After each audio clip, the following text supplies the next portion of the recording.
Take 5. Alright, let's do this. Yep. Come on. I'm Jeff Toy, and welcome to another episode of I'm on the phone with.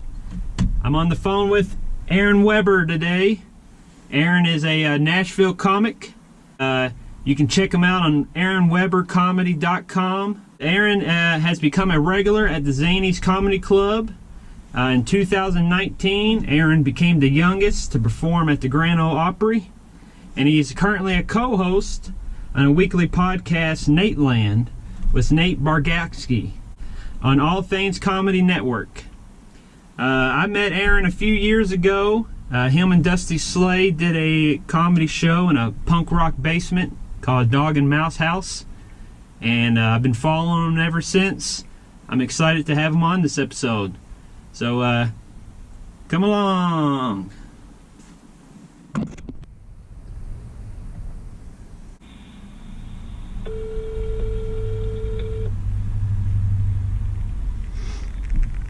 This call is being recorded. Okay, what's up, man? Aaron Weber. How's it going, Jeff? Good, dude. Sorry about that creepy, this conversation's being recorded thing. I thought that was you. I was like, all right, dude, you don't gotta be weird about it. Yeah. No, it's a phone recording app. So just in case, it's a backup audio thing if my GoPro fudges up on us. Okay. Yep. You're in the. It just lets you know right away, huh? Oh yeah, very very professional. But you're in a tractor trailer right now with me, dude. Oh yeah. Yes, sir. Oh, that's nice. Yeah, you ever rode in Happy it? to be here, man. Hey, thanks for being on, man. Of course, dude. I've never ridden in one. No. Damn, dude, I gotta. If you're ever in the area, I'll take you for a spin. Okay, that sounds good. I love that. So how's your Saturday going, dude? It's good, man. I'm just trying to bootleg some football games here. So I'm trying to find some illegal streams of different games because I got rid of cable this year, and so it was fine during the summer when there was no sports on, and now we got all sports back. So I'm trying to illegally watch all these games. So it's a little bit of a hassle just finding everything, but other than that, I'm pretty good, man. Everything good up your way? Oh yeah. Did we had the wife, her niece, so our niece, she came out last night, and we did a little camping in the backyard. Oh, that's great. Yeah, dude. Now about sports, are you down? Are you trying to find like older games or like games that recently you haven't watched? Oh, I'm trying to find live streams of some college football games. Dang. Yeah, and they're fairly easy to find. I mean, there are a lot of people committing, I don't know, fraud or whatever it would be. A lot of people breaking the law to air these games. So I can find them all, but I'm just trying to find these live streams because I don't have live TV anymore. No, that would make John Madden proud, I think. Yeah, I think so too, man. That's the only. People would respect the resourcefulness. Oh yeah, of course. Yeah. See, that's what John Madden's like the only. I'm not a big sports guy, but I know good terminology to keep the conversation going. Okay, that's fine. That's how I feel about a lot of topics, man. It's like I can, if I just know enough to hang and not be a liability in the conversation. Yeah. Then that's good enough, Now, yeah, a lot of stuff in my life like that. Now, that's interesting you bring that up because that's one of my questions here. We got some questions for you. Now, you're not a car guy, is that correct? Yeah, I know nothing about cars. About cars, it's humiliating. Anytime something happens, I always freak out. I had to get an oil change before I left Nashville last, and I'm sure that y'all know what this is, right? But during the oil change, the guy came into the waiting room and he showed me the, what's it called? Dipstick. There you go, right? Thank you. He kind of presented it to me. I guess as proof that he put oil in the car. This is how dumb I am. I thought this guy was showing me something he found in my engine. And that's why I needed an oil change, because a thin piece of metal somehow shimmied up in there and punctured one of the, the spokes in there. And you guys all work at Jiffy Lube? Is that what this is? I know nothing about cars. It's a group of folks, and you guys are just chit-chatting, and cars get brought up. Do you do what we were just mentioning? Like, you got terminology that you'll just spit out just to keep the conversation going? Well, no. See, that's something where I don't know enough to not to contribute in any way. So if they start talking about cars, you either go so far the other way and just be like, I'm an idiot, I don't know anything about it, or you just leave. Yeah. Because there's not a conversation about cars where I could hang and, like, contribute to the conversation. Yes. They start talking about, I can't do that at all, man. I don't know what it is. I think it's too late. A lot of people say, well, you can either watch some YouTube videos, you can catch back up. I'm like, you know what, man? There's some stuff when I'm almost 30 now. Yeah. There's some stuff you just got to give up on. Oh, yeah, this is like learning a second language. Right. Yeah, dude, I'm not going to learn Chinese. Yeah. And I'm not going to learn how to fix my engine. Yeah. That's even how you word it. It's too late, man. Yeah, I think you got up until when you're 12 years old and below before you can really grasp any of that information. I think so too, man. I think you gotta start real young, man, and you gotta grow up with it. Mm-hmm. Because you can't jump in. It's like sports. All these people that play sports, they all start when they're 6 and 7 years old. Yeah. Nobody starts playing football when they're a senior in high school. It's very rare. You got to grow up on it. Yeah, I get that. That makes and with sports, you can my go-to is oh yeah, their defense this year. I'll tell you that, and whoever team we're talking about, they'll either agree, yeah, their defense is slacking, or their defense, needs is the greatest. But with cars, you're very limited. You're like, yeah, my radiator is leaking. Yeah. You just go. I would go. Oh man, she's a beaut. Oh, and I don't know. It's a beautiful ride you got there, but I can't comment any further on it. Yeah. I don't know what a chassis is. I don't know what a body is, or I know what a paint job is. That's about it. I can comment on the color of the car. Yeah. That I could do. I can go, oh man, that's a great color, but that's it. Yeah, you got to tell me. I don't know any. I keep on this light. It looks like a little teacup with water coming out of it. Keeps on flashing. Well, yeah, dude. Hey, Jim, the day before Thanksgiving, I tried to go out and start my minivan, and it wouldn't start. Oh man! It would start up, and then about 5 seconds later, it would just die. It would just go, it would just die. So I called AAA to come out and tow it, and the guy was like, "Let me see if it's a battery thing." It's not a battery thing. He's like, "We got to tow it." It was parked on an incline. It was such a process Oh man! to get this thing in the tow truck car. We get to the mechanic. He takes it off the tow truck, and it starts perfectly fine in the parking lot. Get out of here. And I was like, listen, I'm not an idiot. It definitely wasn't starting. So can y'all just take a look at it? And then they called me the next day, and they were like, yeah, everything seems fine. I have no idea what happened. So I don't know, man. It's all wrong. I spent hours getting this thing towed, and it just starts perfectly fine. So that's my car knowledge right there. Yeah. I know nothing, man. Well, it seems like they don't want nothing with you either. If especially that minivan, you know what I mean? Like they're not interested in learning about you either. That is a good point, dude. It's a two-way street you're talking about. Amen, brother. Now you're a full-time comic, aren't you, Aaron?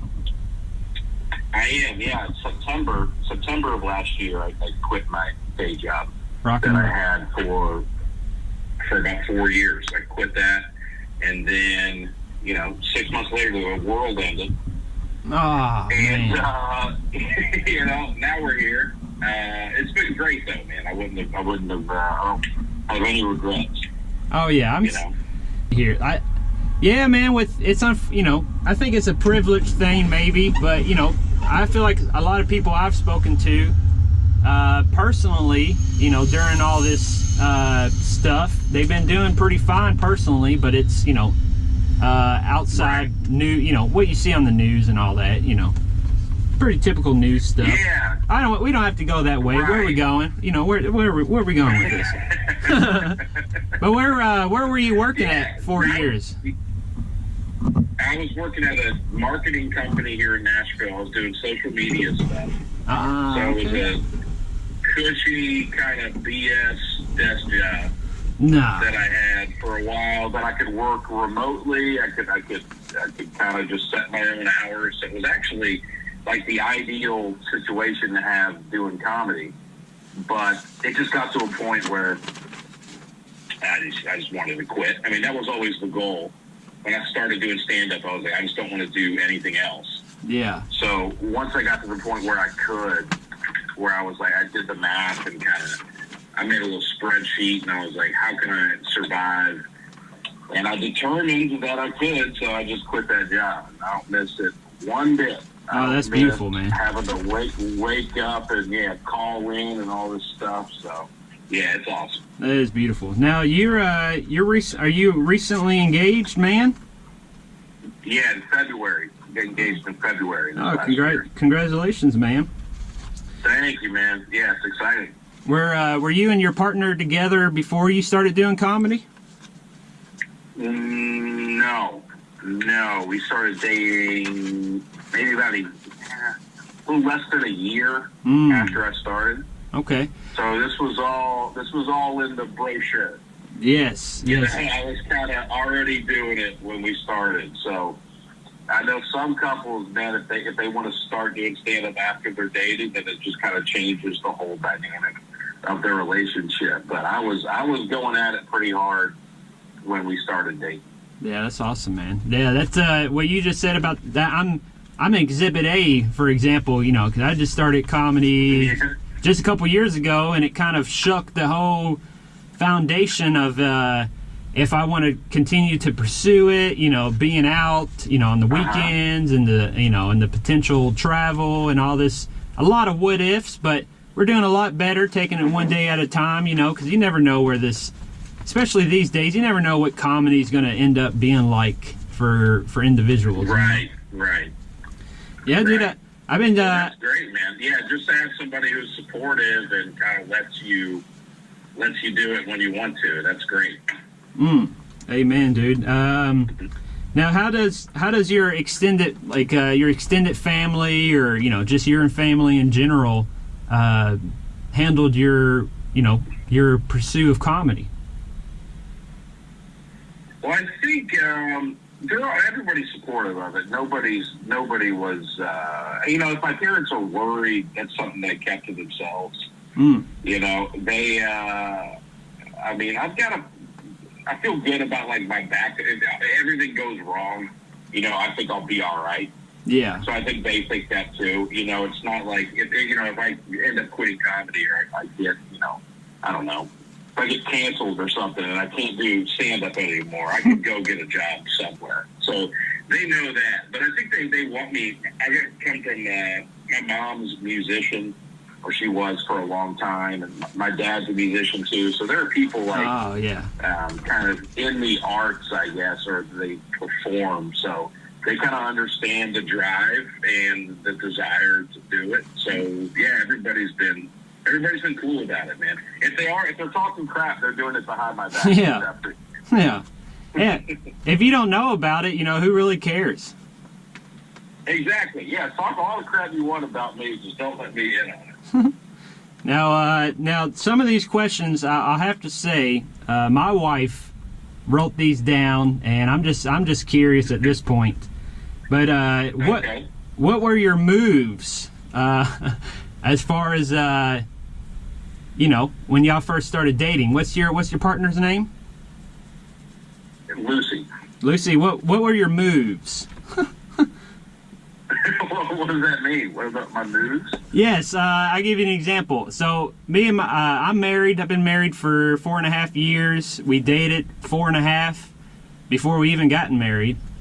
And my move, quote unquote, was that I was liking pictures on her Facebook. And I didn't do it all at once. It was like, a couple on 1 week, it spaced it out so she was getting notifications. And then she eventually messaged me, and when she messaged me, that's whenever I was like, hey, what's up? We should hang out, blah, blah, blah. So I think that was my my move, That's good. You get in there, man. We would start off arguing about politics. That was kind of what started. Yeah, we kind of disagree on a lot of things politically.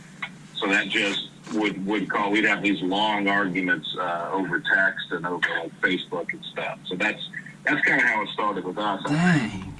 That's the most American thing I've ever heard.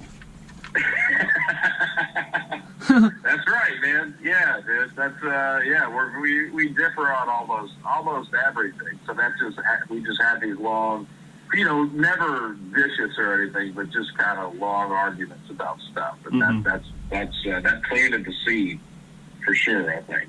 Oh, that's beautiful. Amen. I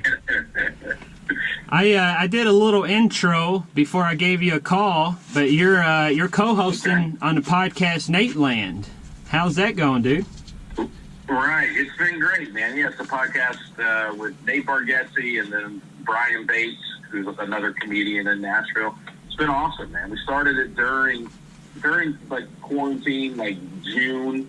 I think we started it, just something to do while we couldn't do shows, and it's been a lot of fun, dude. It's been a cool thing that people have responded to it pretty well. I have a lot of fun reading the comments on YouTube and stuff, which I know I gotta stop doing at some point. But for now, it's fun to read those comments, and it's been awesome, dude.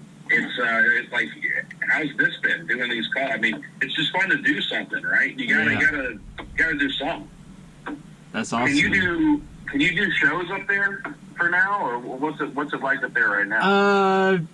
I think it was last Wednesday or maybe 2 Wednesdays ago. I think it was last week. They shut everything down for like indoor dining, and things had to close at a certain time. So comedy-wise, things are back to being shut down, and that's a real bummer. But now, are you in Louisville, Jeff, or are you outside the city? I'm in it's sort of like West Louisville, so I'm not like downtown or anything like that. Where you did the Dog and Mouse House show like years ago? Yeah. I live like 5 minutes from that house. Oh, okay. Oh, cool. Yes, sir. That's what I started following you and Dusty when I saw you guys that night, because how rad that show was. Like, you guys were hilarious, and just like cool, and just started following you guys since then. Oh, that's cool. Yeah, it was Dan Alton. Yep. Put on that house show up there. That was a lot of fun. I actually remember. You know what I remember about that night? I remember that I was leaving the next morning to go to New York City. We were flying out early, and my fiance was coming to my house so we could leave together in the morning, and I forgot to leave a key for her house. So we just had this big fight where she was I'm in Louisville, I'm hours away, and she is stuck outside of my house with no key. So that's what I remember from that night most of all. Unfortunately, that's what that night's become in my mind. Oh man, yeah, that definitely buries it. I also remember it being a fun show. But deep down, you're like, oh crap, she's gonna kill me. Yeah, kinda. Were you sending her political text just to kind of derail the conversation? Oh, no. that would. Let me tell you, that would not have helped. Listen, I forgot the key. I forgot the key because of these damn Democrats. That's Yeah. Let me tell you, that would have, man, that would have made things worse. But, you know, that's one of the, I'm going to save that next time. Next time something happens, I'm going to save that one. Oh, dude, that'd be great. And go, you know what? We wouldn't even need keys to my house if these Democratic politicians protested our neighborhoods. Oh, you yes. know, just something like that. Oh, yeah. Let me know how that goes, man. I'll try to use that too. Man, I was browsing your YouTube because I'm a big fan of, you have a Braveheart video where you commentary the speech at the end of the movie. But they'll never take our freedom! This is the most overrated speech in movie history. Do I actually believe that? No, but I got you to click on the video, so let's talk about it. First, let's rewind and just set up the scene. We are at a battle. I don't remember which one. I'm not sure it matters, but the English are coming in hot. Horses, shields, spears. These idiots are completely out. Oh, thank you, man. Yeah, not a lot of people like that one, so I appreciate it. Now, have you? Is there any consideration of doing more of those, man? Because I saw that your last thing on besides Nateland, the last thing I saw on your page was like 3 or 4 months ago. Yeah, I would love to keep doing those. That was so time consuming to do, and it was also just something I've been thinking about for years. Yeah. You know, it's always bothered me about that Braveheart speech. So it was something that was building up for a while. And then I thought, you know, I'll do one of these, and then maybe if I think of any other. I did a video about Goodwill Hunting that I only put on Instagram. I don't know why I didn't put it on YouTube. I maybe should have done that.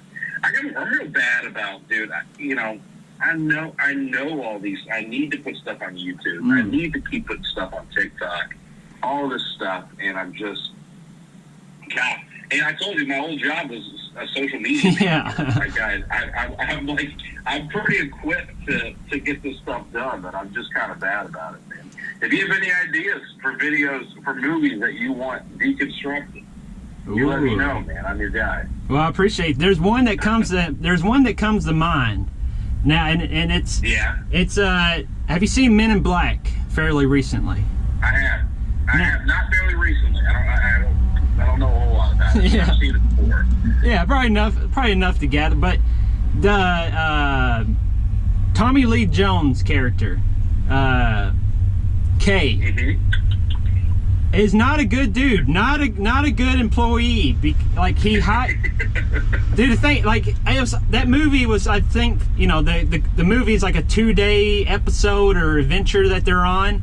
They hire Will Smith, and then like a day later, he's like, "Oh yeah, by the way, you're my replacement. So now, make me forget everything." Yeah. Will, he's like, I had to give up my whole life for this job, and now you're leaving. Right. It's kind of a terrible move on his part. That's hilarious, man. I've never thought about that. Oh yeah, Will Smith was still having trouble clocking in. Like, he didn't know how to clock in still, and Tommy Lee Jones is just up and he's gone. I don't know. That's funny, dude. I love that stuff. You know, I love that stuff. So. Well, you had I'll watch it again with that in mind. Yeah. Dude, you had a.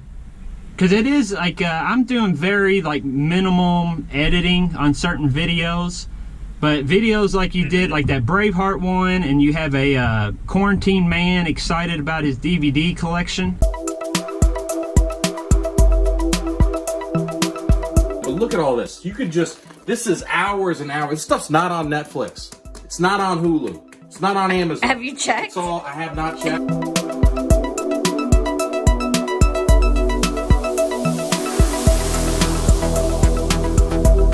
Remember that movie from M. Night Shyamalan called Lady in the Water? Wasn't very good, was it? Well, I have it. That was a good one. Yeah. And Thanks, man. dude, they're just, yeah, I mean, I'm not trying to just pull your leg here, whatever that expression means, but I just like it from I just do the minimum. So seeing a video of that structure, I'm like, yeah, that took a minute. Oh, thanks, man. Yeah. A lot of can be very tedious. There's subtitling these videos and stuff. It's very like just tedious and monotonous work, and it just takes a while. And it's so I appreciate it. Yeah. You got a some of those. Yeah, go ahead. Oh no, go ahead, buddy. I'm not sure what I was going to say. I was going to say, you know, that's a big thing now is so many comedians, as we're all posting clips and stuff, you know, need stuff captioned and subtitled and stuff. So that's just become a big part of my life this year. I didn't think that would be such a big chunk of my, you know, what I think about and what I have to do for work now. But that's a lot of what I do is just adding clips to videos. Yeah, that's but you know, hell, you'll get it figured out, man. You'll adapt. Yeah. You know, you seem like the type of guy that'd be excited for a different challenge. Right. Yeah. I was excited. Yeah, I'm excited to. It was exciting in a way when everything started happening, but now, you know, I'm pretty ready to come back. Oh yeah, I was like crying. Well, you know, I was crying a little bit because trying to visit family or being, you know, my dad had his spleen removed last year, so it's like he's a lot more, you know, he's probably easier to get sick and just being, you know. Yeah. So just having all that, it's like, damn, man, this is getting, you know, this is time out, you know. But yeah, I feel the same way. Now speaking of keeping on the social media topic here, do you have a favorite one that you kind of go to more often than others? Yeah, I don't know why. For some reason, Instagram feels like the one that's most important. And I don't know why that is, but it feels like the most important one. But, you know, over the summer with our buddy Dusty Slay, he got me in to start doing TikTok. And I did really well on it. I have like 8 times as many followers on there as I do anywhere else. Yeah, you have you got over a million views. You got a 1.8 million views on one of your videos. I think I've got a few. I've got like 3 or 4 videos that have over 1 million views on there, which is just insane. Yeah. And so much more interaction than I get anywhere else. But for some reason, Instagram feels like the place that's most important. But I should get back in there and start working on my TikTok. I got like 80,000 followers on there for just a couple months of posting videos. You know, and Dusty's still killing it on there. He's got hundreds of thousands of followers. Oh yeah, it's unbelievable. I'm with you. It feels like Instagram is more important, but the interaction on TikTok, it's a whole new hit, or it's like your next fix. Right. Because it's like, you know, I'll get 14. Yeah. You get 14 views on Instagram, and then you get 1,000 views on TikTok. You're like, holy shit, this is my serotonin, my yeah, oh dude, for sure. Yeah, it's like you did a line of cocaine. Yeah, it does. It's a new fix. You're like, oh man, this feels great. 1 million views? What the hell? I'm famous. I'm popular. I know. Yeah, it is crazy. And then I did some shows with Dusty recently in Ohio, and I gotta tell you, like 5 people came up to him after the show and were like, I saw you on TikTok. Man. And then I looked you up, and then I came to see you live. So I was like, oh, that's pretty cool. That's the marketing dream. And actually translate to people coming to a show, you know? Yeah. What did it feel like when people were like doing makeup tutorials during your as a? Was that weird? Yeah, that's the weird thing about TikTok. My parents think I'm dumb, and it's starting to bother me. My parents will still spell words out loud in front of me. Like I'm a toddler and they're speaking in code, you know? I'm 27, all right? I can spell a little bit. I'm at dinner the other night. Mom looks over at my dad and goes, you know what, honey? It looks like Aaron needs to get a little EXERCISE. I was like, Mom, that is insulting, all right? I don't need an exorcist. You know what I mean? I'm fine. I don't know why. I'm fat. I'm not P-O-S-S-E-S-S-E. That's a tough one. I don't know how to finish that. You know, people like to do, they like to lip sync stand-up bits while they're doing other stuff. And I guess, yeah, one of my clips has there's 60 videos of just girls doing makeup. What? Saying this bit. So it is very strange. It's very flattering and very cool, but it's also weird to see people you've never met kind of lip sync and you're just, I don't know, it's strange, man. Yeah, I bet it. I Very wonder. strange. I bet it's strange, man. Especially Especially because a lot of it, all these, they're underage.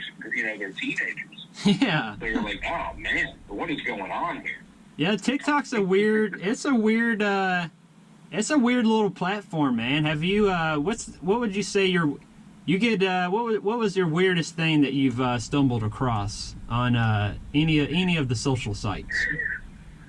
Well, there's a guy on TikTok that lip synced a couple of my bits. I think I posted one of these, but he was in full medieval knight regalia, and he did a whole sketch reenacting my bit dressed as a knight with a full suit of armor and a sword, and it was so bizarre. And then there's another guy who was in a full Star Wars outfit. I don't know the term, but he's in a full Star Wars outfit doing it. And then there's just some kid in a pig's mask in his closet doing it. Just the weirdest little nooks and crannies of humanity are on TikTok, and it is bizarre, man. That is weird. It is bizarre to see. Well, Yeah, dude, I don't know which guy. I hope these kids are okay. Yeah. Look like they are struggling, man. Listen, man, it's a weird, because it just doesn't. I just wonder where does it click? Okay, I'm gonna lip sync this while wearing. I mean, hell, I guess it's no different. I'm sitting in a truck. I'm not even working the day. I just drove to work to sit in the truck. So I mean, where do you draw the line? You're not wearing a weird costume though, right? Some people would consider it a costume. You know, I got a flannel, call heart. You know, we're all wearing costumes here. Right. Oh, that's fair. Yeah, I guess we have more in common with these people than we care to admit. But, No, we're better. It's a different type of crazy. For sure. Yes. Now, what things make you laugh out loud there, Aaron? What really gets you giggling? Oh, man. You know, I had this big argument with a buddy of mine about, were you a fan of Jackass? I was, yep. Yeah. I just think, I don't know if stand-up comedy will ever make me laugh as hard as that show made me laugh. Oh, yeah. I think there's something primitive, something deep down about that. That's like a I don't know how to describe it. It's not like an intellectual laugh like a lot of stand-up is. Yeah. It's just this is deep down, just guttural. Yes. Reactive laugh. That stuff like that is so. I mean, I laugh a lot of stuff, dude. A lot of great stand-up will make me laugh out loud. But I just had this argument. I was like, I don't know if there's any stand-up that will make me laugh as hard as Steve-O, drinking sweat. Yeah. Or just any of those crazy stunts are just so funny, so ridiculous stuff. I love it all, man. I've learned, as I started doing comedy, I've learned that I became less of a snob about what I find funny. I think if you talk to a lot of musicians, when they start taking music seriously, they become a snob about, their particular genre of music. But as you progress in it, those walls start to fall down, and you just start to appreciate everything.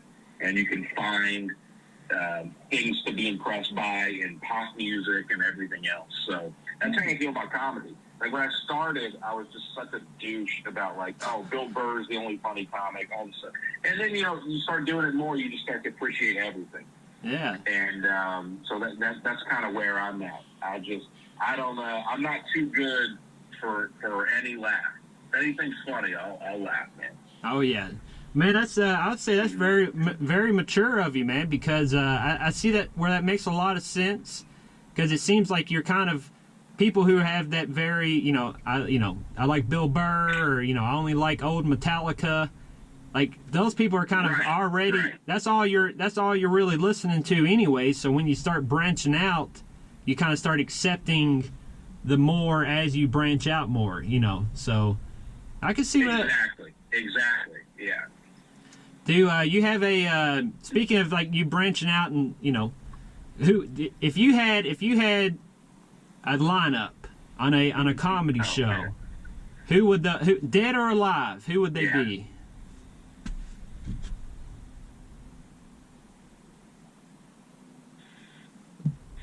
Oh.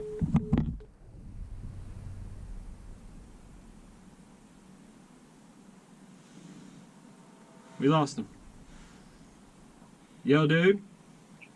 Yeah, what's up, man? Did I lose you? Oh. God bless it. Hey, Aaron? Yeah, what's up, man? Hey, sorry, dude. I don't know if we lost service or... Yeah, can you hear me now? Are you recording again? Yep. I'm recording. I can hear you. It's funny. This happened to the Mark Norman interview, too. As Joe Rogan. I don't know why. I just think of the Joe and the Roe and the D, whatever it was, but the crowd went nuts. And then they saw his ugly mug and they were pissed. And then he bombed and he blamed. Oh, damn it. Oh, no. My phone. Damn it. How unprofessional. Phone needs to cool down before you can use it. Son of a bitch. I saw that. I've been following that saga of what happened. Your phone died. Your phone overheated, right? Yeah, it was. Well, I'm not. It's good right now. It's not overheating, but I had my phone charging, and then I had my phone on the dash because I had my list of questions for Mark on my phone. And then it was right when he was getting good. He was just telling the story, and then it died. God, I suck at this. This is awful. Well, and then was he cool about it when you were able to get back in touch with him? Yeah, I think so. He seemed cool. I mean, yeah, he's a nice guy, man, and he understands, what it's like. So that's cool. Yeah, it's kind of a funny moment to share with him. I know it was super frustrating and annoying at the time, but oh yeah, kind of a funny thing now. Well, that's what I'm trying to. That's what's kind of motivating me for like things that I've been trying to share is that I've been trying to edit out less of the keeping it as raw as possible, and because there's things that I sometimes catch when I'm recording something. I'm like, hey, I didn't mean for that to be funny. And this is a little embarrassing, but that's pretty funny. And I try to keep it. Yeah. That's cool, man. So you were asking me about the ideal lineup for like a dream show? Yes, sir. What are the parameters? There's Again, so I'm on the show. Living or Dead, 4 other comics. Yes, sir. You got it. A guest spot feature headliner. That sounds about right. Yeah, I would put. I would do. This is tough, man. Awesome. Living or Dead. I mean, that really that's really a curveball. Oh yeah, that it's challenging. It's well, how about this? How about I bring it down? You got you're the feature. You're a feature. You have a host, Living or Dead, and headliner, Living or Dead. Oh man. Okay, I would put. I'll put Bill Burr as. I'll let him headline. Okay. And good luck following this heat, Bill. Good luck following me, dude. And then who do I have to follow as the host? I'd put. Let's let Bernie Mac host it. Oh, okay. You know what? What I'll do is I'll let Bernie Mac do 45 as the host, and then I'll do 2 minutes, Yeah. and then I'll let Bill Burr do 43 minutes, and then that's the show. That's beautiful, man. That's a dream. Yeah. That's a dream. That's a dream show right there. For sure. Yeah, I'll probably just tap out and just let them do 2 minutes, you know? But if I could just hang in the greenery, that'd be good enough. Oh yeah, man. Dude, what's your what would you say your and this is no pressure if you don't want to. I get it if you don't want. But is there a green room that you've been to? What is there a comedy club that has like the coolest green room? I would say, you know, a lot of the God, it was just that Bricktown in Oklahoma City, the newer club. It's very nice. They had a great green room situation. The Zanies green. What I like about the Zanies green room is that it's you open the door and you're right on stage. Yeah, that is pretty cool. Which is really cool. Because some clubs will have nice green rooms, but you leave the green room and then you got to walk a long way till you get to the stage. And so then it's nice to just be sitting there, and then you can they call your name, and you can get right up and walk out. So Zanies is up there just locationally, proximity to the stage. And I said the other one that I like a lot is, let's see, the Stardome in Birmingham is huge. It's the biggest one that I know of. They're like 2 different little areas with couches and chairs, so they're very big. And so those 2, and then Bricktown in Oklahoma City. Those are probably my three favorite, all for different reasons. right on, dude. Yeah, when I was on Dusty Slay's showcase Grand Ole show thing, and that was the first room. That's the first green room I've ever been in. And oh, nice. What'd you think, man? It's cool, isn't it? It is, man. It's a little, if you let it, it could be a little overwhelming. It's like, holy shit, there's, the history in the room, or, hell, Dusty, he was getting interviewed whenever I got there, and I was like, man, this is legit right here, man. Yeah, it does feel like, oh man, we made it. Like, I remember my first time just being allowed to hang in there was super, super cool, because it is like a little exclusive area. Yeah. Now, during your comedy journey there, Aaron, did you, when you started working it, were you doing like MC? Were you like hosting, or you go straight to feature kind of dude? No, it took me a while to feature. And I was, I started hosting stuff at the club, and then I got some weekends hosting. I think it was maybe a year and a half or 2 before I did my first spot as a feature at the club. I would do some stuff on the road, or like I had a few people bring me to open for them, like some small theaters and stuff, where it'd be a 2-man show, where I would essentially be the feature. But I remember it was the Nashville Comedy Festival, I think, maybe 2 or 3 years ago, where I featured for Chad Daniels at the club. And that was my first time doing the middle spot. Yeah. And it was really cool. So yeah, and I still host every now and then if I need to. So yeah, hosting is such a skill, and it's so cool when somebody's good at it, and you can see. It was Chance Willie. Have you met Chance? Chance Willie. That name. Here in Nashville. The name sounds really familiar. Can't get a face. Right. Well, he's the guy here. He's just he's such a good host. Some people just they just have that energy that's good to host a show. Yeah. So it's fun watching him host these shows at Zanies. I'm okay at it. I'm not as natural as somebody like him is, but I'll still do it if anybody needs me to, man. Yeah. I'm not above it. I'm not above it yet. I'll host. I'll do guest spot. I'll do whatever, man. Yeah. Yeah.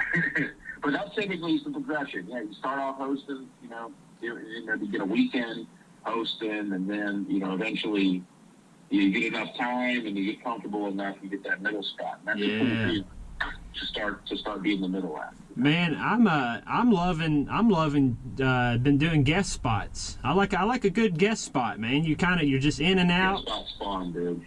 That's right. You just pop in, a little short, especially if like the show's hot. You just pop in, do a hot set, then pop out. That's right, dude. No pressure, yeah, it's great. Plus, there's I like to think guest spots it's like networking. You know what I mean? Say if you get the headliner or even the feature and you're a guest spot and they're maybe checking out your stuff and you like them, there's no telling what that could evolve into, after. At least I like to think so. I like to think that, you don't really know who's really watching, I feel like. Yeah, you never know who's in the room, dude, and that's something I learned. When did I learn? I learned that I've had a few times where I've had sets where just the right person was in the room and I didn't know it, and they saw me, and I was just, thank God I didn't phone that set in, because I didn't even know it. There was somebody. I've had like 3 different times in my doing stand-up where somebody was in the crowd that I didn't know. They saw me do well, and then I got something else out of that. Like the booker / president of the Opry saw me at Zanies, and I didn't know. And then like 2 years later, that guy remembered me and booked me to do stand-up at the Opry. So that was just by chance. This guy saw me at a show like 2 years before that. Yeah, so that's wild, man. You never know, man. You should just always. I think, especially if you're doing a real small show, sometimes there's a tendency, or you just want to phone it in and just kind of goof around. But it's just, you never know who's in the room, man. Who's watching, standing up in the corner, watching you, and wanting to see you do your thing. So I always try to treat it that way. Dude, you brought up Bernie Mac earlier, and there's one thing that I like to think about. There was a quote that I heard Bernie Mac say. I'm going to butcher it probably, but he said, if you just do you, just be yourself, be there for your friends and family, be there for them. But as long as you're doing you, everything else will come. Everything else will come. And I'm butchering that totally, but something to that degree. No, I love that. I love the sentiment. That's great. Because I think that I don't know. Like I'm sure people have approached you about doing the Nateland podcast, and they gave you. I'm trying to use an example. Say you just do something. You're just doing you. You're not even really thinking too much about it. You're just living, and then others around you are like, "Holy cow! Like this is crazy. This is that," and you're like, "Nah, man, it's all it's all good. Like we're just going with the flow." And right. And I don't know. I think that you think that's something that, like, do you see yourself getting caught up in the mix of things, or are you more of a go with the flow type man? Man, I think I'm more of a. I don't think about it too. Sometimes you have a moment where you can just kind of stop and reflect, and kind of just think about things you've gotten to do or whatever else. But it's really, I don't know, man. I just, I don't know, dude. Yeah. I think it's just, I've always tried, and I've always tried to be, not humble, but just, I'd say that the trait I admire most in successful comics, and I think, and you see it in most of them, is just humility and then wanting to help other people.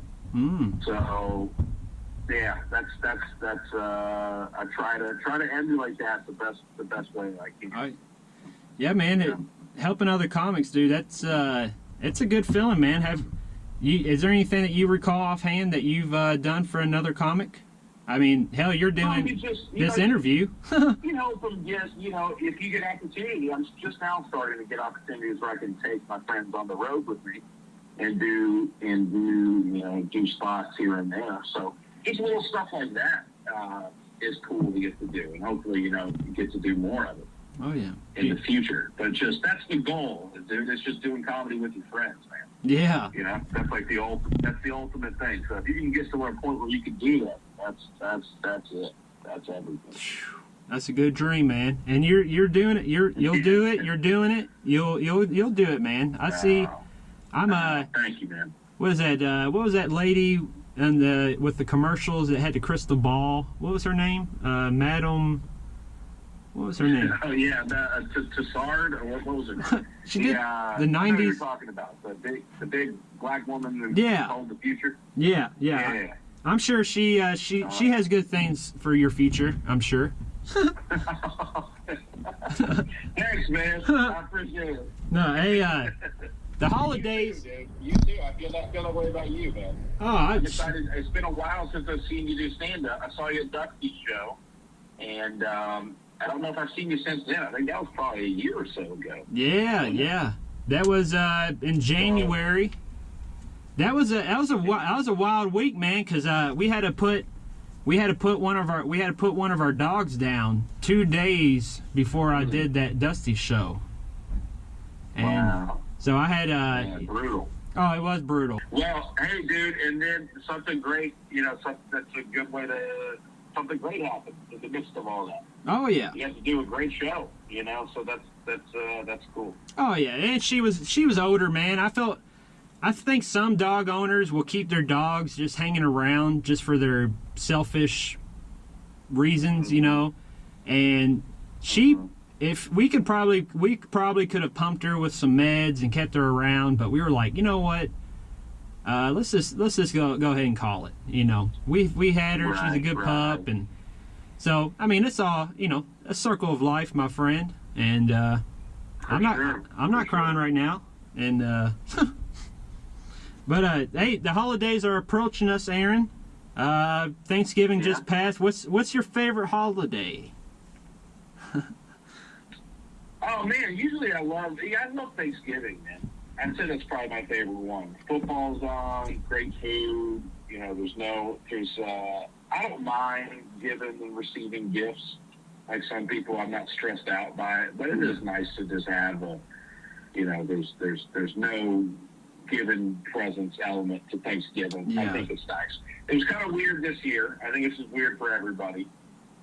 Because you can't do or you're not supposed to, or whatever. The big family gatherings or whatever. So Yeah, I love Thanksgiving, man. Did you have a good one this year? Christmas I did. Yeah, we just did something at the house. Had a couple friends over, like small group, and just had a nice little meal and hung out. What about you?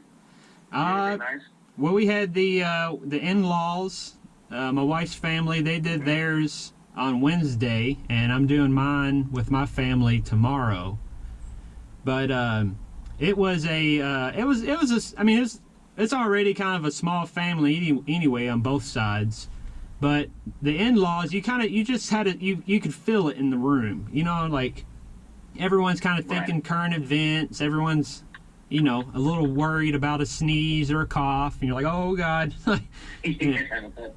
But we all passed around vitamin D pills and zinc and stuff, so. With some new family traditions. That's right. Everyone take your B12. We should be just fine. Dude, what are you, world peace aside, what are you looking for? What are you wanting for Christmas this year, Aaron? Oh, man. I don't know. Golly.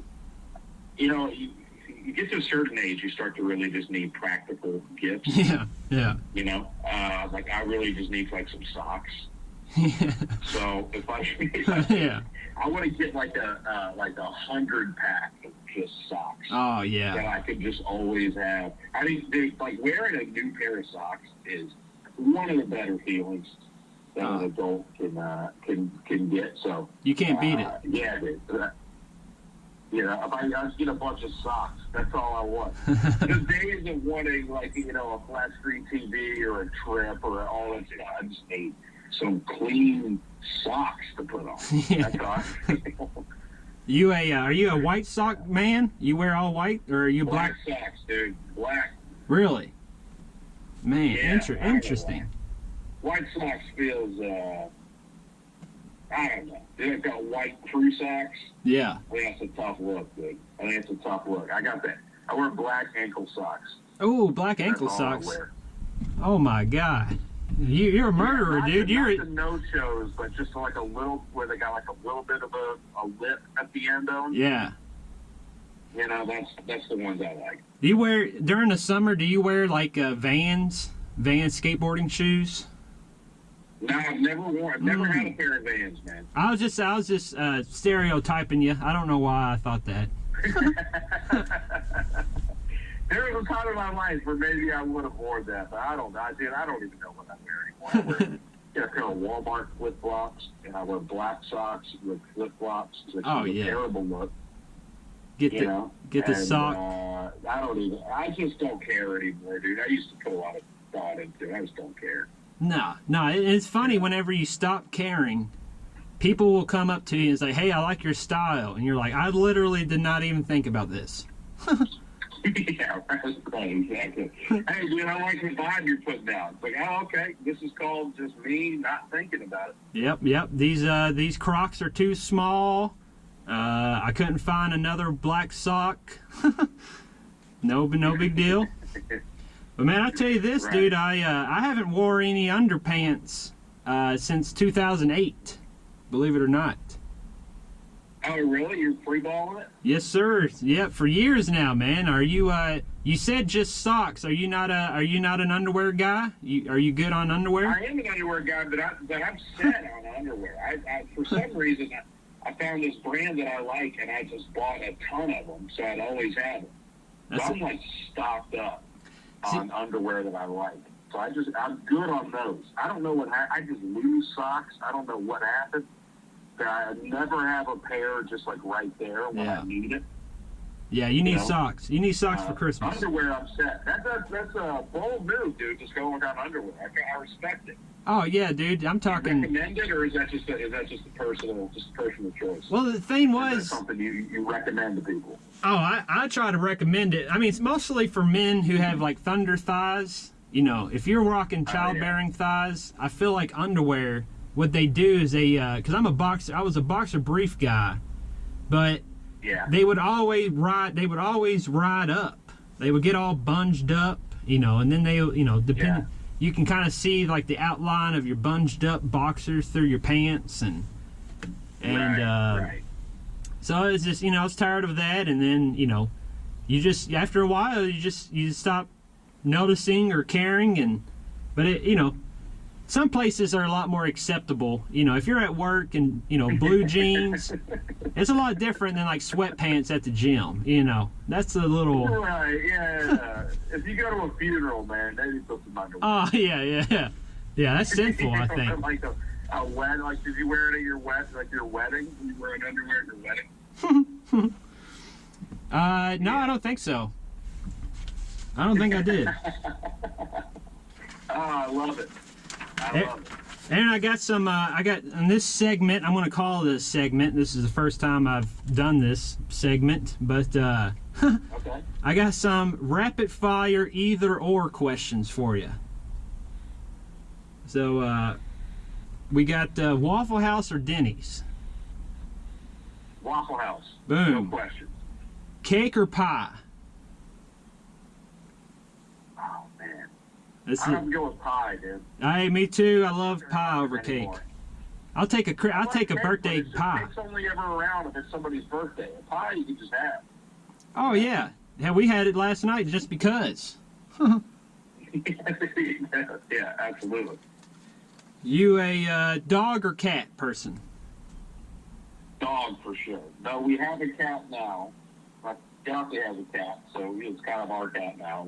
I like it. I'm not opposed to cats, but I just grew up with dogs and more of a dog person.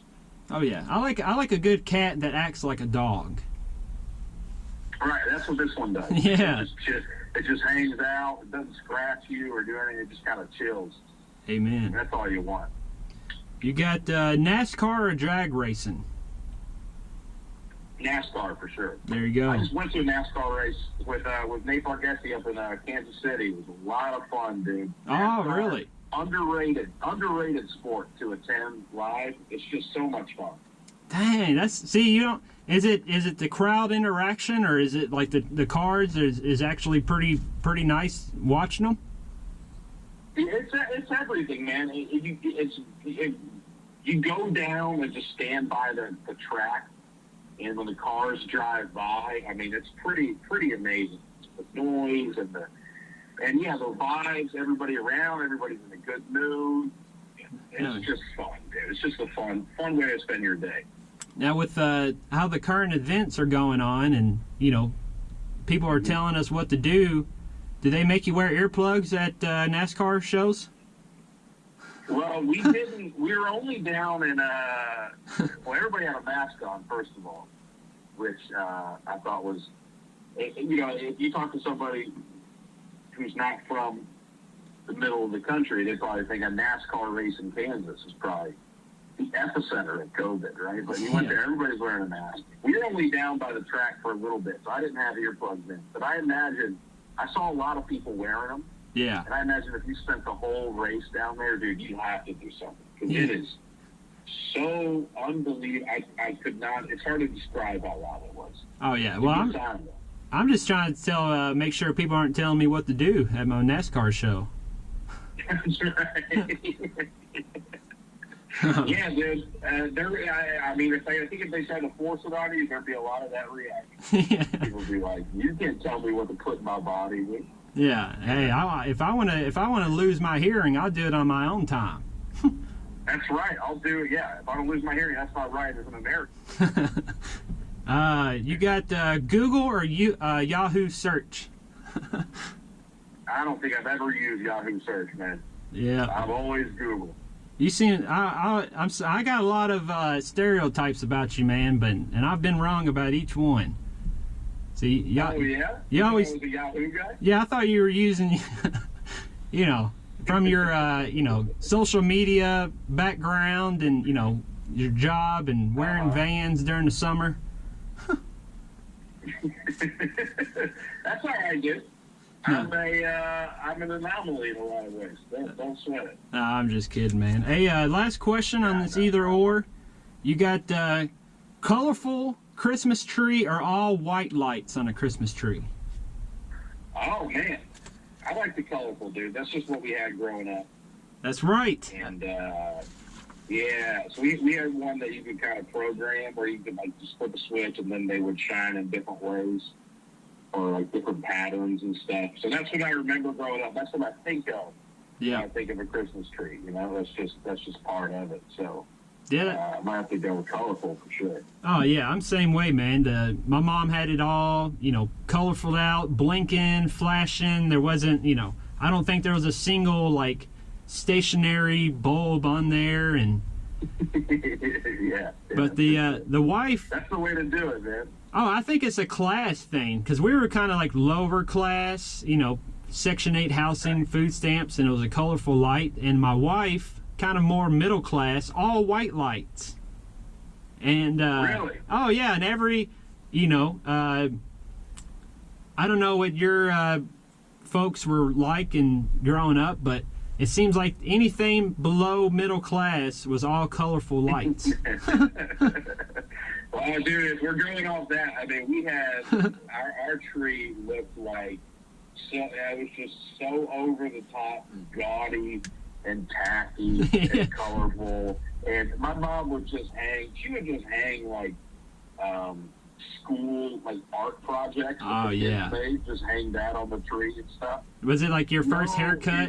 Fancy glass ornaments, just pictures that we drew. Yes. You just hang them up on the tree and stuff. That's what our tree always looked like. Did you have your first haircut kind of stapled to an ornament? No, that's hilarious. Just macaroni necklaces and stuff, that kind of stuff. That's awesome, man. That's beautiful, man. It's just what I picture that, and I feel my heart is full of joy right now. Right. Yeah, that's how I feel about it too, man. I got the last question for you, Aaron, and then Okay. we start wrapping this bad boy up. But is there what's an embarrassing moment that keeps you up at night? Oh man, I've got I've got a few of those where you're just driving down the road and it just hits you, Oh yeah. and you're just like, oh man, and you're like, in the back of your mind, you're like, I bet no one else even remembers this, but it's just such a. There's a couple things in high school where I was just mean to a kid for no reason, and I think about that all the time. How I was mean to this kid. And then other stuff, bombs and once you start comedy, I just bomb all the time. Oh yeah. So I don't know if there's one that sticks. I mean, I have like my worst bomb, but if I think about it, I'll shudder a little bit, but it doesn't debilitate me. Yes. Just cringing. It's just personal stuff, like in your past where you were mean or you treated somebody badly. Those are the things that'll hit me every now and then. Oh yeah, and it's so random too. I feel like it's like you say you be driving or taking a shower, and then you just cringe. You're like, oh God, where is that? Why is that? Yeah, what triggered that memory, dude? You never know. It just comes out of nowhere. Yeah, I was one I recall, dude, and I bring this up because I thought about it just a couple nights ago, and I went to school in WKU in Bowling Green, Kentucky, and my degree's in recreation administration, and that's a whole different bag of hammers. But we did this retreat, this student abroad trip, and they gave out free alcohol, and it was probably my third time drinking at all, and they had karaoke. And I did the Arms Wide Open by Creed. Oh, Creed. Oh, great song. Oh, dude, but this was professional people. This was principals and administration people and deans. And I'm doing the whole 90s voice and everything. I'm just out of my mind. Oh, man. And it's still to this day, it's just I'm feeling uncomfortable right now just telling you. Oh, yeah, whenever you hear With Arms Wide Open, you get flashbacks. Oh, yeah, I got to change the channel. That's awesome, man. I think everybody has those, and I bet, and I think you probably know this too, but how long ago was that? 8 years ago. Yeah, I bet, dude, most people don't remember that or have thought about that in a long time. Oh, no, they all remember. But oh, you think so? Oh yeah, I think that's how the memory gets triggered in your brain, is when other people think about it. That's where it comes from. Dude, don't put that on me. Don't put that on me. Now I gotta think every time I remember it, I'm like, oh, somebody's out there in the world thinking about it. Oh, dude, I don't like that you put that thought in my head. No, I'm just kidding. Let's hope not. I know. But, Aaron, I appreciate the phone call, man. This is good chatting, man. Yeah, man. Anytime, dude. Thanks for having me on. I appreciate you. Not a problem, dude. If you're ever in the area doing comedy or whatever, we'll take a spin on the tractor trailer, dude. I'd love it, dude. I'll be up there in February. February? All right, cool, man. Earliest. Hell yeah, I'll be keeping an eye out for you. All right, man. Sounds good. Appreciate you, Jeff. You the man. All right, you the man. Later, buddy.